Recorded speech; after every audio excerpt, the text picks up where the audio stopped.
Welcome to Behind the Investigation on Atlanta News First. I'm investigative reporter Andy Perotti. Joining me now is my colleague, consumer investigative reporter Harry Samler. How are you doing, Harry? I'm doing great, Andy. How are you? Good.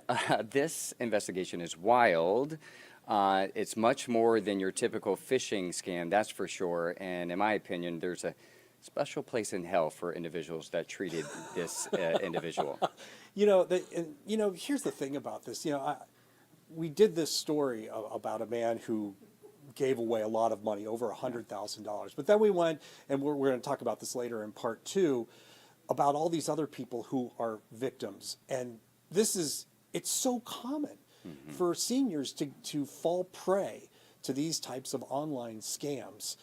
This one started with a phone call from an old friend who said, "Hey, I owe you $100, remember me?" And the man, 93 years old, 92 at the time, didn't really know who it was, but kind of played along. And the next thing you know, he's running to his bank making crazy withdrawals. Let's take a listen. The Lord be with you. Loris Sinanian is a deacon at St. Francis of Assisi in Blairsville. At 93, he still leads Mass. Here he is on Christmas Eve. Glory to you, Lord. Loris needs his faith now more than ever. This is my wife. He lost his wife, Peggy, a few months ago, and he lost his life savings to an internet scam. That somehow they got into my computer. And when they got into my computer, they also got into my bank account. Phase 1, the call. In October 2023, Loris received a call from a man who claimed to be an old friend. The caller said he owed $100 and wanted to deposit the money into Loris's bank account. Next, he conned Loris into giving him remote access to his computer, where he made it appear like he accidentally deposited $100,000 instead of $100. Obviously, you believed him. Oh, yeah. Well, what else am I going to do? Because I see the money's in my account. The scam's endgame is to convince victims to return the overpayment. He was telling you, I'm going to get fired. He was pulling every heartstring of yours. Yeah. I'm a business guy. I can't lose my job. I need your help. Phase 2 convinces victims to go to their bank and make a series of cash withdrawals. Loris, then 92, drove himself to United Community Bank in downtown Blairsville, where he wrote himself a check for $10,000 cash. From there, Loris's daughter says the scammer instructed him to drive to another branch and then a third in Blue Ridge. $30,000 on day one. He wrote himself 10 checks over 10 days, totaling $109,000. Loris says the teller did not question him, not at first. They didn't say anything. 1023, $10,000 cleared on the 23rd. 1023, $10,000 cleared on the 23rd. This is kind of like, oh my. 1023, $10,000. On day 10, bank records show a United Community teller got suspicious when Loris made another $30,000 withdrawal. So she made him sign a release and made a note about his explanation. Home improved and daughter has cancer, helping her. Loris's daughter says the scammer coached her dad to lie. I was freaking out. I was very concerned.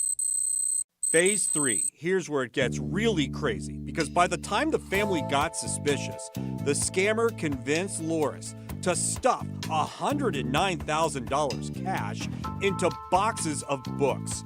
He used FedEx and UPS to overnight the shipments to a New York City address. He paid $300 to $400 a shipment, but it's not all gone. The family got police in New York City to intercept the final shipment at FedEx. They recovered $37,000 cash, but the rest, $72,000, is gone. Reading from the Holy Gospel. At 93, Loris has faith and a 2-word sermon for anyone who receives an anonymous call from an old friend. Hang up. I was believing what was going on. I'm a trusting individual. And I saw that money was in my account and that I was repaying it. So I saw all of this, so, I continued to trust them. It's sad, but so. Man, Harry, you really feel for Mr. Loris. God bless him. He's such just a kind soul, and ultimately that's what led to what happened, him just being trusting. And I certainly was thinking about my own grandparents when he was talking about what happened and losing his life savings. How did the police in New York get involved in this case? So it's interesting because the family, once they got suspicious, and actually his wife, before she passed away, Yeah. she got suspicious. And then she notified one of the daughters who called another daughter. They go to the bank, and then it all kind of starts unraveling from there. Well, they have some friends in New York, and one of them happens to be a former police commissioner in New York City. So they reached out to him and said, here's what happened. And they connected, the police there did get involved thanks to a phone call. Yeah. I mean, they may have gotten involved anyway, but I mean, New York's a pretty busy place. But they were able to get in touch with FedEx and to be able to intercept that final shipment and at least get some of that money back. I mean, we were at $109,000 in losses, and he gets $37,000 back. I mean, grateful for that. Yeah. Will he ever get the rest of it? No, unless he goes after the bank, which is a possibility, Right. but then we're getting into a whole different topic. Yeah. Well, I certainly hope the bank saw this story and maybe they will do something to help him out. Watching your story, as I was watching it, and I emailed you after I watched it, I said, this story reminds me of a movie that was released last year called The Beekeeper. And it's about this guy who used to be some sort of assassin, and something happened very similar to what happened to Mr. Loris, to the character in the movie, and it really shows you the underbelly of what these people do and the sort of sophisticated things that they do to steal from people. Highly recommend watching the movie. I was going to yeah, watch it. I yeah. saw when it came out, but now I got to watch it. Yeah, it's. I mean, it's eerily similar. Like it's a fiction. It's a fictional movie, but based on your reporting, it seems highly likely that it's happening just the way that the movie portrayed it. What's the update? Talk to us about the laws. What's next in this story? So you had mentioned the bank, whether or not the bank was going to do anything, and the answer to that question is, the bank is very clear about this, that they had no reason. They sent us this. We actually got a response to their lawyer in which the bank basically said we had no reason to believe that anything suspicious was going on, and he had all of his faculties, and we did ask about the transactions. In fact, we made him sign this release. The question is about the law, and there are laws in place that require banks to make suspicious activity reports, which they said that they did, although they did not supply them to us. And then also, there's an old Georgia law that says, hey, if you suspect financial abuse, it falls under the elder abuse law, that banks are required to contact police and Division of Aging Services, if I got that right.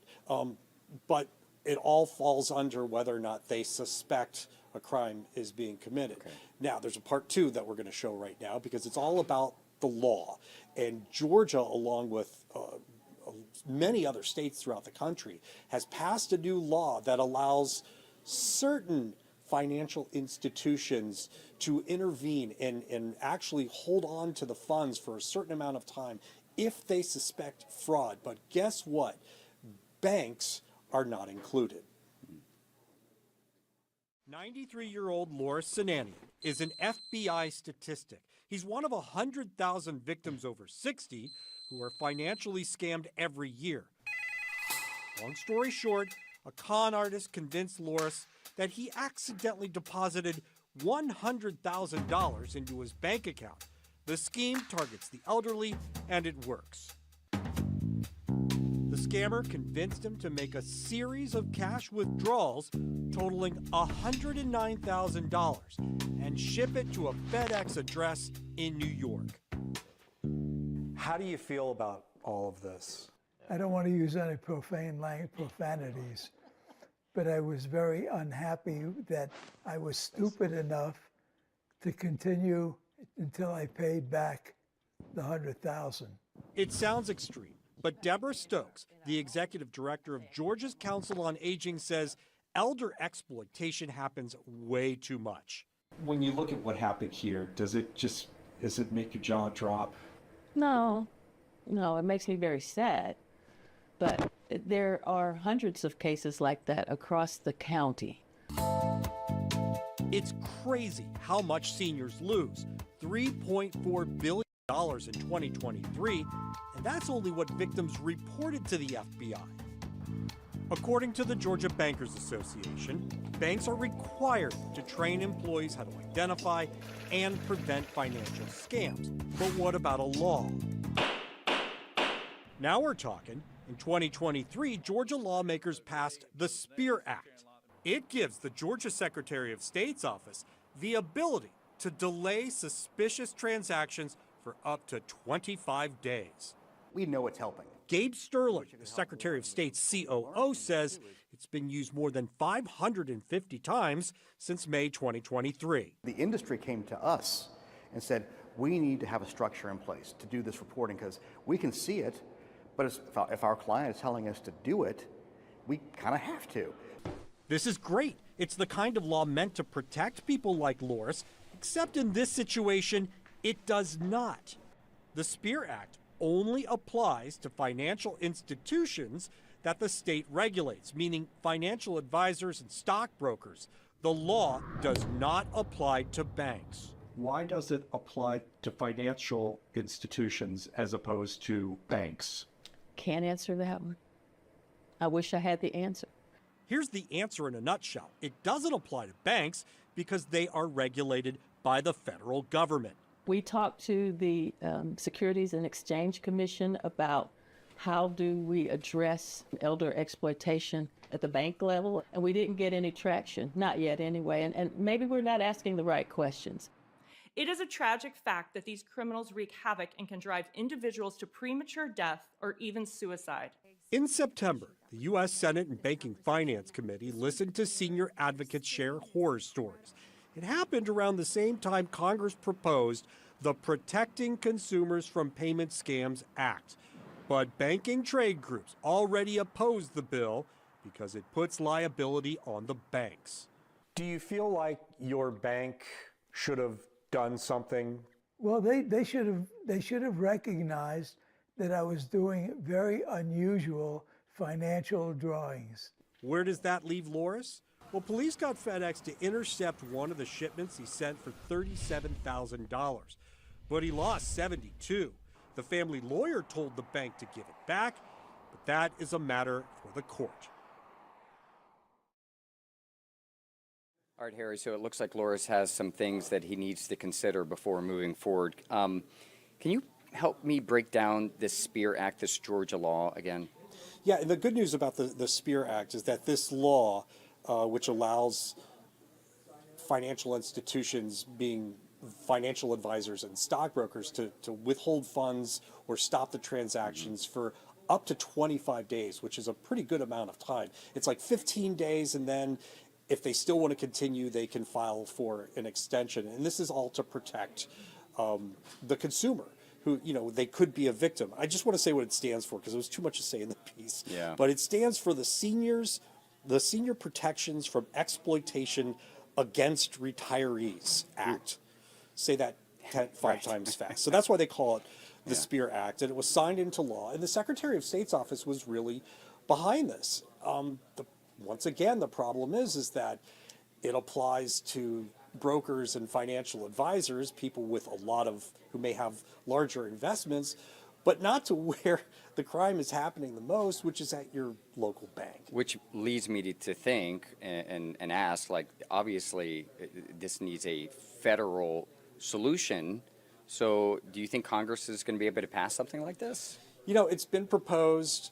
and already the banks have lobbied against it. Yeah. Several banking trade groups have said, no, this is actually going to make things worse.